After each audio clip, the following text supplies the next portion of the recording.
ఇక నాకు బుద్ధి వచ్చింది. వాతావరణ శాఖ వాళ్ళు నాకు మంచిగా గడ్డి పెట్టిరు. అలా మాట ఇనకు ఇనకు అని మా మల్లన్న ఎంత చెప్పినా నేను అస్సలు వినలేదు. వాళ్ళకి మబ్బులతో దోస్తానున్నది, రాత్రిపూట ఋతుపవనాలతో మాట్లాడతారు అనుకున్నా. ఆయనక సిరి ఏమాయే ఇగో గిట్లా అయింది. చూస్తూనే ఉన్నారు కదా. ఇక ఇప్పటి సంది వాతావరణ శాఖ పోలను నేనే కాదు ఆగో వాళ్ళు కూడా నమ్మరట. వాళ్ళు వర్షాలు వానికి ఇంకేదో వేస్తురట. ఇక కదేందో మనం కూడా చూద్దాం పరి. ఈ వానలు పాడుగాను అటే వాయనేముల్లా వస్తున్నాయి అన్నారుగా 10 రోజుల కిందనే ఇదివరకు దాకా పత్తలేవు. ఇత్తునప్పట్లు కొందామా వద్దా ఏం అర్థమైతలేదు. లెక్కకైతే రోహిన్ కార్తీలకు వెళ్ళే జల్లులు సురువయ్యేది ఉండే. అటే వాయే అని అందరు మొగుల మీదకి చూస్తున్నారు కదా. నిజమే, వానలు పడతానే లేవు. మన దిక్కే కాదు అటు మహారాష్ట్ర దిక్కు కూడా సుక్క పడతలేదట.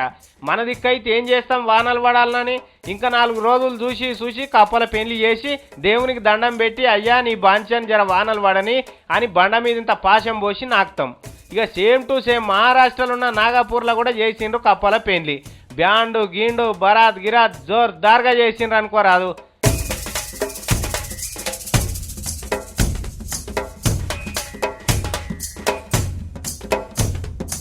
చూడుండ్రి ఎంత మంచిగా చేస్తున్నారో. కప్పలకు తానాలు చేపించి పారాని పెట్టి పసుపు కుంకుమ బొట్టు పెట్టి దండలేసి కొత్త బట్టలు కట్టి బ్యాండ్ మోగుతుంటే పాటలు పాడుతుంటే ఎంత గ్రాండ్గా చేస్తున్నారు చూడు.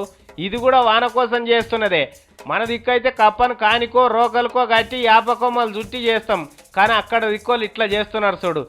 వానలు పడితేనే కదా ఓ గింజ అలుక్కో వస్తుంది. అందుకే ఈ బాధ. ఇట్లా చేస్తే వానలు పడితేయో పడయో తెలియదు కానీ ఏండ్ల సంది ఈ ఆచారం ఉన్నది మన దిక్కు. ఇట్లా కప్పల పెళ్లి చేసినాక ఓ కుంటకాడికి పోయి ఆ కుంటలో ఈ కప్పలని ఇడిచిపెడతారు. ఇడిచిపెట్టి వానదేవునికి గట్టిగా మొక్కుతారు వానలు పడాలని. ఆడనే గొడ్డన్లు పెట్టి మేకపిల్లలను పట్టుకొచ్చి వీటితోనే ఆడ ఉప్పు నాకిపిస్తారు.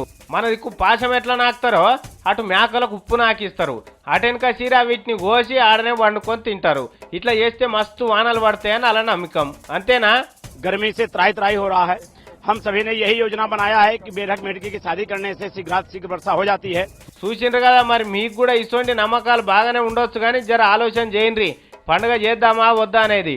పడకపోతే మమ్మల్ని అనేది లేదు, పడితే మీరు చెప్తేనే చేసినాం మంచిగా వానలు పడ్డాయని కూడా చెప్పొద్దు. మీ నమ్మకం మీ ఇష్టం మీ కథ. అక్కడ గట్ల అవుతుంది ఇక్కడ గిట్ల అవుతుంది అని చెప్పినాం గంతే.